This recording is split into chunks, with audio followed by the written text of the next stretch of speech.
जगाचा नियम आहे साहेब, कायदा असावा असा. कायदा व्यवस्थित असला की देशाचं निर्माण व्यवस्थित होतं. मी विदेशात असताना एका कोंबडीच्या दुकानात चुकून सुरी लागली एका व्यक्तीला. चुकून लागली, त्यांनी का हटकून नाही मारली, त्याच्या डोळ्याला लागली. हो,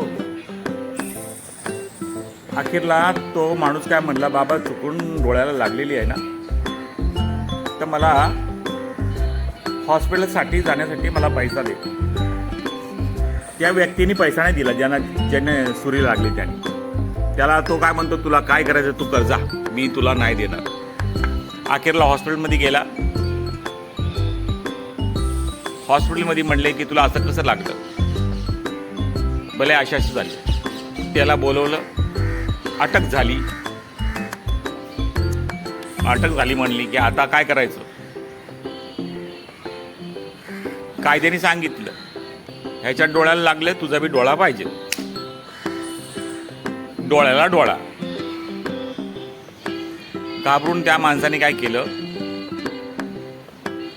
कायद्याने सांगितलं की तुम्हाला आता ह्याची भरपाई करावं लागेल, नाही तर तुम्हाला डोळा द्यावा लागेल. तर भरपाई मागितली. तर कमीत कमी 20 वर्षापूर्वी त्याला 15 ते 20 लाख रुपये मागितले, द्यावा लागेल तुला. त्यांनी 20-30 वर्ष मिडल ईस्टमध्ये काम केलं. सगळी कमाई त्या माणसाला देऊन टाकली.